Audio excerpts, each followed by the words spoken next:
how South Africa's 2020 and 2021 Victims of Crime survey was published last month. Although its accuracy was affected by the coronavirus pandemic, the findings on experiences of crime and perceptions of safety and gender-based violence remain valuable. In 2021, trust in the police dropped to an all-time low of 27%. For more on this survey, we're joined by Dr. Andrew Faull, who's a senior researcher, justice and violence prevention at the Institute for Security Studies. Dr. Faull, good evening to you. Thank you for your time. Look, it's always concerning to see the low levels of trust in general that South Africans have in the police. And I think, you know, the HSRC has also released very interesting work on this. But it's good to also hear the perspectives of South Africans about the country we live in and how they experience it in as far as it relates to violence. So what does the latest survey tell us? Sure. Thank you very much for having me. Firstly, I should just say that the survey is run by Statistics South Africa, so it's a government-led survey. And although it isn't perfect, we as a country are really fortunate to have these kinds of data sets to help us understand crime and violence.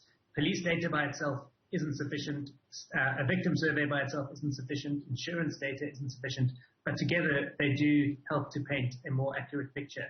And one of the surveys we are lucky to have in that group is the Afrobarometer, and that's actually where this trust measure that you cite comes from. So last year, the Afrobarometer published their latest trust findings, and that was signaling that South Africans have less trust than at any other point on record at only 27%. Where the victim survey is handy is that it is a survey of a representative portion of South African households approached and asked a range of questions, including in the past 12 months and in the past 5 years, have you or a member of your household been a victim of crime? And that is key because we know that all over the world, and particularly in places where trust in police is low, like South Africa, a lot of crime isn't reported to police. So very serious crimes like murder are more likely to be reported to police. Crimes that are linked to insurance, like vehicle theft, are more likely to be reported to police. But things like assault, even attempted murder, which can be extremely traumatic, have extreme consequences for people's health and well-being and for society as a whole, those we see huge drop-offs in reporting rate. And so it's very difficult for police and the state as a whole to be able to address these challenges when we don't have good data. And that's where something like the victim survey allows us to gauge trends in crime, even if it isn't being reported to police. So people can tell a interviewer, yes, I was assaulted, but I didn't report it to police. Yes, I was robbed in the street, but I didn't report it to police. And that allows us to compare things and to get a better sense of the overall picture of public safety in South Africa. We're also coming out of a period where we've experienced, the lockdowns over the last couple of years, and we're seeing that has affected people's feelings of safety. And if we can just look at some of those figures, because it seems that, there is an upward trend in as far as people feeling safer at night, but that also seems to be closely tied to the harsher parts of the lockdown. Yeah, it's really difficult to disentangle these things. And as I say, none of these data sources by themselves should be considered the truth. We need to consider them against each other and ideally over time. And this recent victim survey is perhaps the most perplexing in recent years. And I think it may be a result of how and when it was administered. So the survey is usually a door-to-door, face-to-face interview. But because of the pandemic, it had to go online. So it was telephonic and computer-assisted. That has an impact on rapport and whether people are able to open up or not.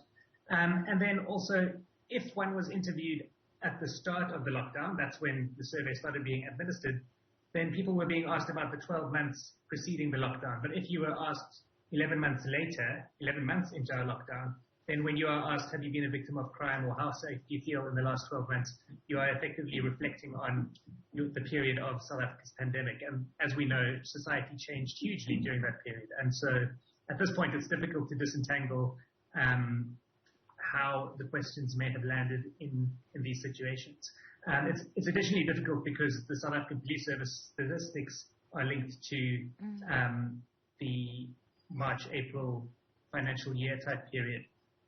whereas in order to compare the victim survey period to the SAPS data, we need to compile the quarterly stats, which aren't verified. So, as I say, everything needs to be engaged with caution, but all of it is interesting and useful. One last comment is just that your statement was it was strange that 40% of people were feeling safe walking alone at night in their area of residence, whereas 5 years ago only 29% were, and it seems strange that people are feeling safer. So one interpretation is more people were at home, streets were busier, people felt safer.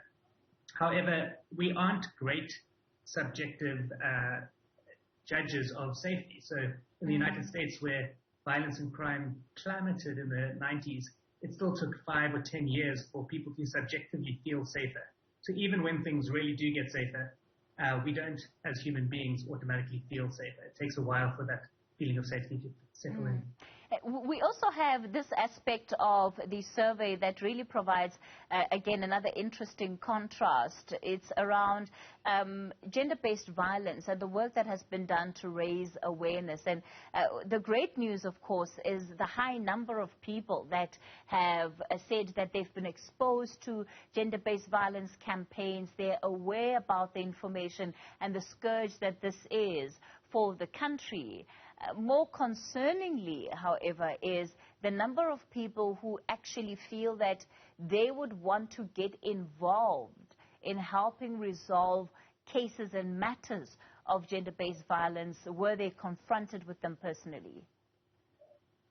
Yeah, and this is another area where the victim of crime surveys are really useful. They allow us to explore perceptions, feelings of safety, feelings of what government should and shouldn't do to address violence. And the last couple of rounds of the survey have explored gender-based violence norms, values, and awareness. And as you say, 99% of respondents believe that all violence against women and children should be reported.